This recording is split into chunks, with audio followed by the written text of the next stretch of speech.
Sa bisa ng Local Government Code, nakaatang sa kamay ng mga lokal na pamahalaan ang pagbibigay ng direktang serbisyo sa mga magsasaka.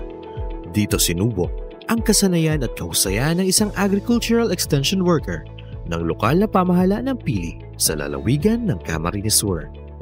It is my passion talaga na to serve the poor, to serve the farmers. And yan yung natutunan kong values from doon sa dati kong trabaho sa NGO, sa Gawad Kalinga, na talagang nakita namin kung paano naghihirap ang mga farmer natin. So, yun yung nagtulak sa akin para gumawa ng mga proyekto, programa na mas lalong makakatulong sa ating mga farmers. Una po, ang ginawa namin, inayos namin yung mga data ng aming mga farmers.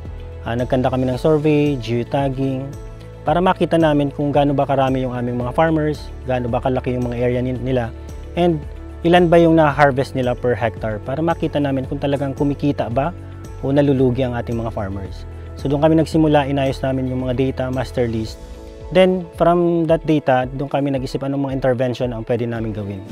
Bahagi ng mga inisyatibo ng lokal na pamahalaan ng Pili ang aktibong pagkikipag-ugnayan sa kagawaran ng pagsasaka para sa suporta sa produksyon at sa Agricultural Training Institute para sa pagsasanay sa mga organisadong magsasaka. Nung hinawakan ko yung High Value Crops Program ng lokal na gobyerno, ang budget namin is around 200,000 lang. Sa ngayon po umangat na ang aming budget ng more or less 1.5 million para sa high value crops. So doon kami nagsimula ng mga programa, na namigay kami ng mga vegetable seeds, machineries. Katulong din namin ang Department of Agriculture na nagbigay sa amin ng mga ganitong mga programa.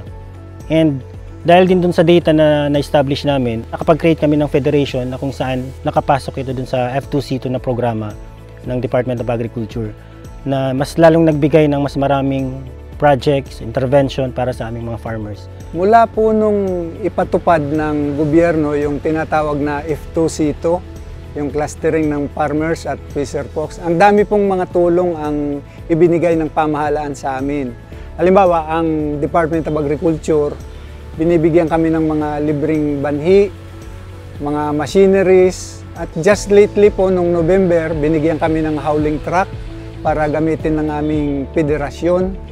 Pagdating naman po sa mga trainings, ATI po ang nagbibigay sa amin ng magagandang training na talaga namang pinapakinabangan ng mga planters namin. Karamihan sa mga farmers namin kulang din sa pinag-aralan. So nakipag-tie up kami sa ATI, nagkanda kami ng mga trainings. Siguro nakailang season-long training na kami sa vegetable production in partnership with the ATI, and lalong-lalo na pag may mga season-long training, dito yung site na kinukuha. So almost siguro mga 80% ng aming farmer nakapag-train na for the season-long training ng high value crops. Kanto, basta sana magtanom, kunyan, talagang alagaan mo talaga itong pagtanom. Halimbawa kung ang sitaw, talagang tutukan mo talaga ang pagtanom. Tapos itong mga pag-abono, itong organic. Kaya hindi ko lang pasalamat niya sa nagsusuporta sa Muya. Malaki pong tulong yung suporta po ng High Value Crops Program kasi po inaiabot sa amin yung mga makinarya at yung mga pangangailangan po ng pagsasaka namin tulad po ng seeds. Ilining kami sa iba-ibang institusyon po na tulad po ng ETI para po i-train kami para po paayos po yung patakbo ng pagtatanim namin dahil nung una po talaga wala man po kaming kasanayan na kung paano papatakbin yung pagtanim kasi tsamba-tsamba lang noon. Pero po nung pumasok yung mga kapartner ng MAU Office na nag-guide sa amin, doon po namin nakita yung kahalagahan ng pagsasanay namin na napapa-improve po namin yung pagtatanim. Napaunlad din po namin yung aming pagsasaka dahil po sa tulong ng mga gobyerno na unti-unti po na inangat yung aming buhay. Napapanahong mga datos, organisadong mga manggugulay, at isahang pagkilos ng Barangay Level Vegetable Growers Association. Ito ang nagbigay daan upang mabuo ang Pilinio Federation of High Value Crop Growers Association na kinabibilangan ng mga maliliit na asosasyon ng mga barangay vegetable growers sa bayan ng Pili. Nag-organize kami ng 11 association sa iba-ibang barangay and federate namin. Kaya lang ang problema, management ng mga officers. So, ang iba kulang din sa kalaman. So, hirap din kami sa pagpalago ng kanya-kanyang mga association. So, ang ginawa namin, binugbog namin sila ng training para ma-equip yung aming mga leaders. And talagang makapag-develop kami ng mga leaders, ng mga farmers, na kahit wala kami on the field, kaya nilang makagalaw. Dahil sa pag-stricto namin sa pag-implement ng mga programa, napapahalagahan nila, hindi nasasayang yung mga intervention na binibigay ng ating gobyerno, especially ng DA, ng ATI, and the Local Government Unit of Bini.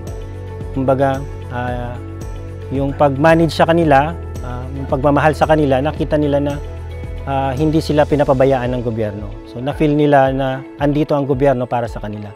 And hindi lang kami nag-focus sa production. So, hanggang marketing and partnership sa iba-ibang mga ahensya katulad ng DAR, ng DOST, and the Office of the Vice President before.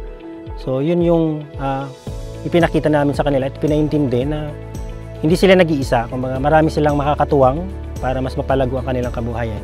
Sa production po, hindi talaga kami pinabayaan ng DA, pati ang Local Government Unit, ang MAU. Tinuturoan po kami kung paano lalong umunlad ang aming produksyon. Tapos, ito naman po si DA sa Region 5, meron po silang departamento na kung tawagin, AMAD. Sila naman po ang tumulong sa amin kasi wala naman kaming problema sa production, mataas na talaga ang yield namin. Ang naging problema ng magsasaka namin is yung marketing. Malaking tulong po yung ginawa nila na inilink kami doon sa mga buyer. At nung nakaraang buwan lang, may bumisita ditong mga buyer kung saan halos unlimited yung order nila. So wala kaming problema ngayon sa market. Ang problema lang namin, dapat masapatan namin yung demand nila. At tunay ngang malaking tulong ito sa amin. Ang mga pagsisikap na ito ay nagbunga hindi lang ng masustansyang pagkain ng pamayanan, kundi maging rekognisyon. Si Engineer Romel Nacario ay isa sa mga kauna-unahang itinanghal na high-value crop achievers noong 2022 na pinangunahan ng kagawaran ng Pagsasaka at Agricultural Training Institute. Yung mga contribution and mga nagawa namin sa high-value crops, parang nagbigay sa akin ng mas marami pang trabaho or oportunidad. Pero masaya na nagtatrabaho para sa community, masaya magtrabaho para sa ating mga farmer. So yun yung drive namin. Importante masaya kami sa trabaho namin at nakikita namin na nakakatulong talaga kami sa aming mga farmers.